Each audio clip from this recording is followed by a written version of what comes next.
Bismillahirrahmanirrahim. Excellencies, distinguished guests, ladies and gentlemen, Assalamu alaikum. It is my pleasure and an honor to be speaking today at this important forum. At the outset, I'd like to thank Regional Peace Institute for inviting me to this ceremony. Track 2 Dialogue is an important platform as it helps in building bridges between countries. We appreciate the role of Track 2 Dialogue and think tanks for their useful work.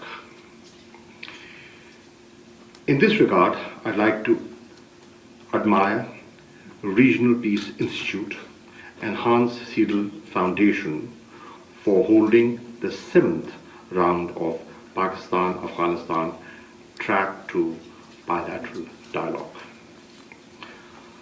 Afghanistan is a very important country for Pakistan. Owing to its geographical proximity, historical and cultural links, and the impact of the situation in Afghanistan on Pakistan. Building close cooperative relations with Afghanistan, therefore, is a high priority for Pakistan and a vital component of our government's vision of a peaceful neighborhood. In this regard, Afghanistan-Pakistan Action Plan for Peace and Solidarity is a very important platform which needs to be utilized effectively to achieve mutual benefits. My maiden foreign visit to Kabul, followed by 2 more visits during the last 8 months, underscores the importance our government attaches to its relations with Afghanistan. Pakistan has always maintained that lasting peace in Afghanistan can only be achieved through a politically negotiated peace process that is owned and led by Afghans. It is heartening to see that all stakeholders in Afghanistan are now arriving at the same conclusion. The progress achieved so far as a result of the ongoing peace process is a welcome development. Pakistan has rendered its full support to direct talks between the US and the Taliban. We hope that the talks held in Abu Dhabi and Doha will lead to a comprehensive intra-Afghan dialogue, which is essential for sustainable peace in Afghanistan. As a brotherly country, Afghanistan, we firmly believe that it is only up to the people of Afghanistan to decide as to who shall rule them. While Pakistan will continue to play its role in good faith and as a shared responsibility, we do believe that achieving peace will not be easy and will require all stakeholders to contribute sincerely to make the peace process successful. We also believe that regional countries have an absolutely critical role in making Afghanistan peaceful and stable. In order to solidify regional consensus and garner support for Afghan reconciliation, I visited China, Iran, Russia, Afghanistan, Qatar, and UAE. I've held several rounds of talks with Ambassador Zalmay Khalilzad in Islamabad. We've exchanged views on the ongoing peace process. Both of us agree that we cannot afford to miss this opportunity for peace in Afghanistan.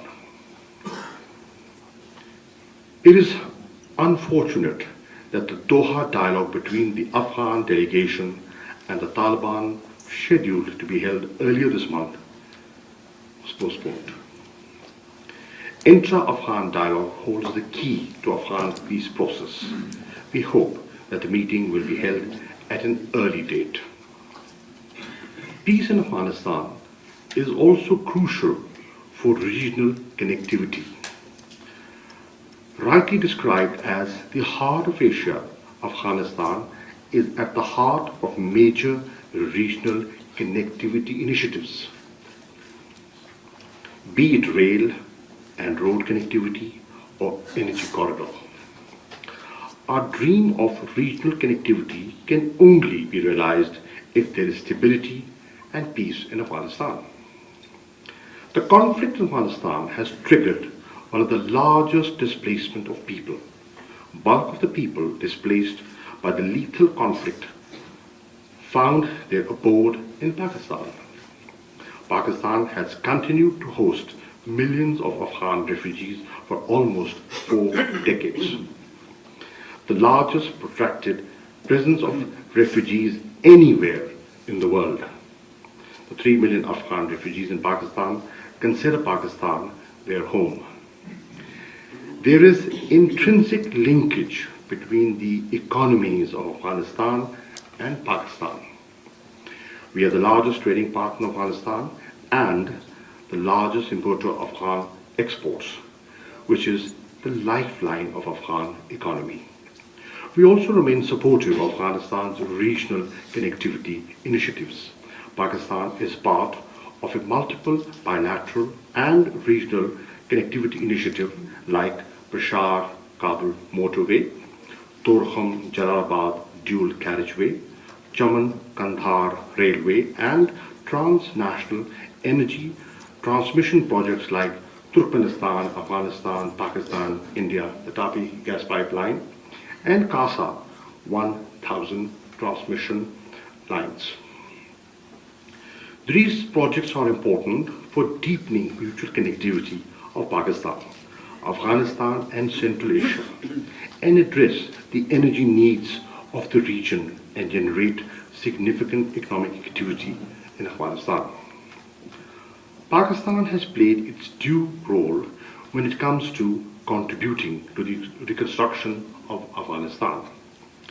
We have pledged $1 billion for development and reconstruction of Afghanistan. Through our development assistance, we've undertaken multiple development projects in Afghanistan in various fields that includes building hospitals, educational institutions, and student accommodations, roads and highways. The joint inauguration of Muhammad Ali Jinnah Hospital in Kabul was held on the 20th of April, built at a cost of $24 million, which was presented to the Afghan government and people as a gift from Pakistan. In terms of investing in the youth of Afghanistan, over 50,000 Afghans have studied in Pakistani educational institutions and are now working in Afghanistan's public and private sectors, fulfilling their own dreams and the needs of their country.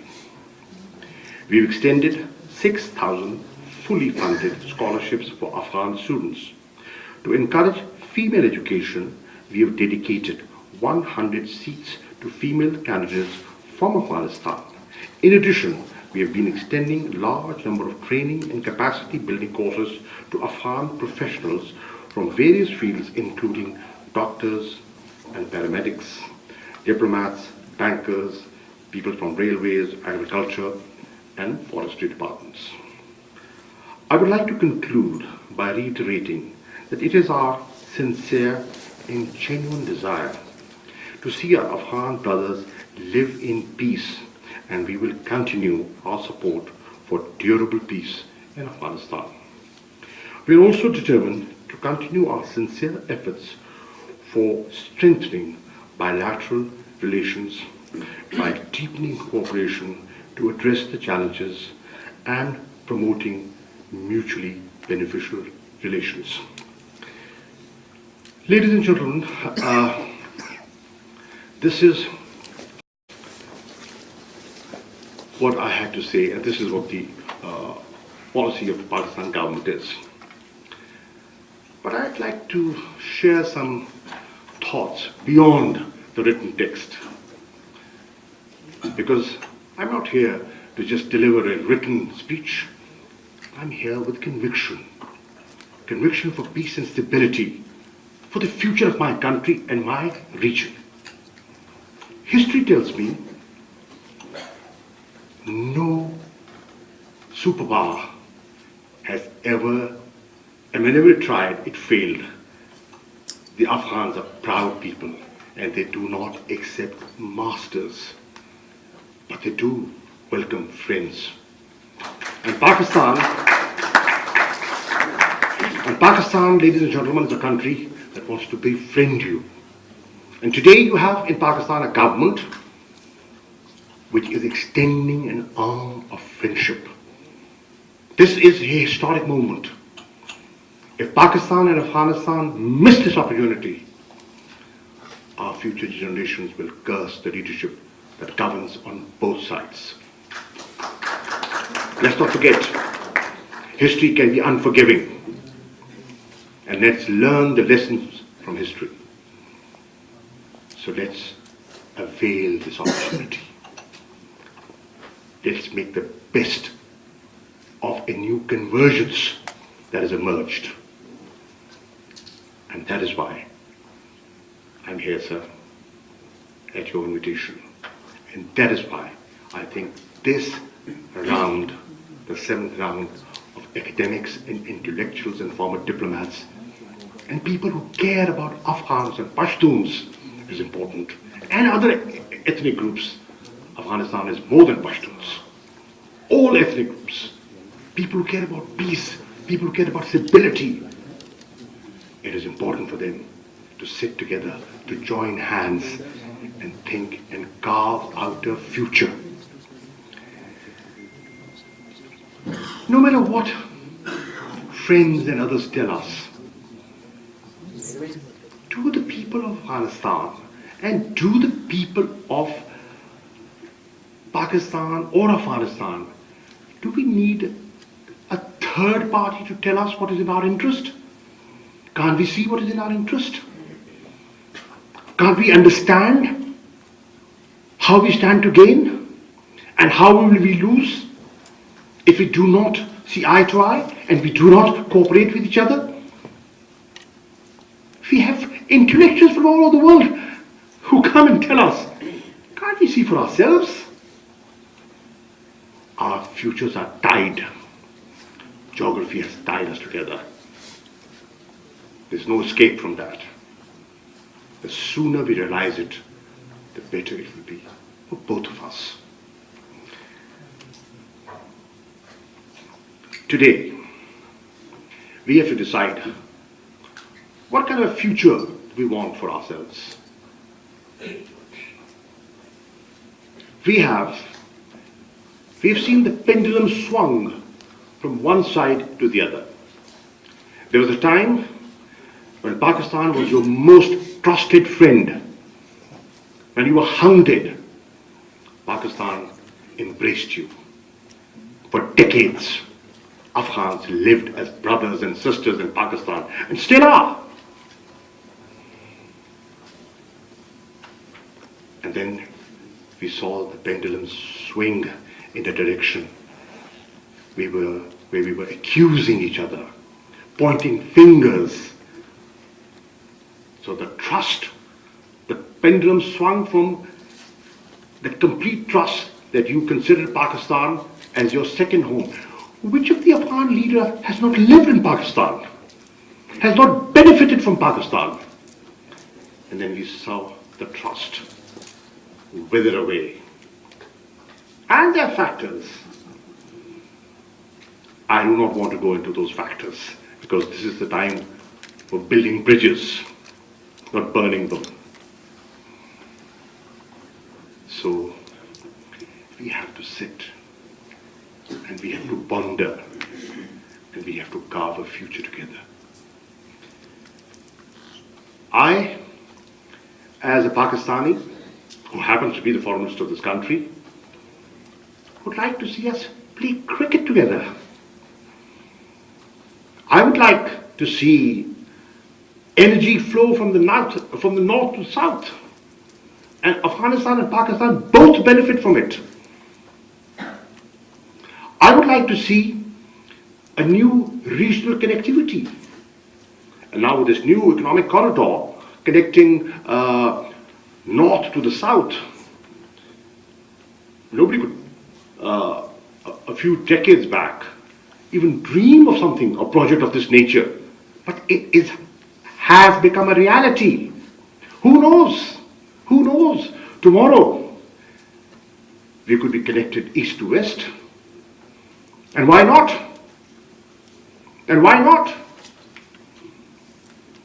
For that you need leadership, and then you need a vision, and you need political will. Do we have it? That is what the people of Pakistan and the people of Afghanistan want to know. From the political leadership on both sides. Do we have the far-sightedness?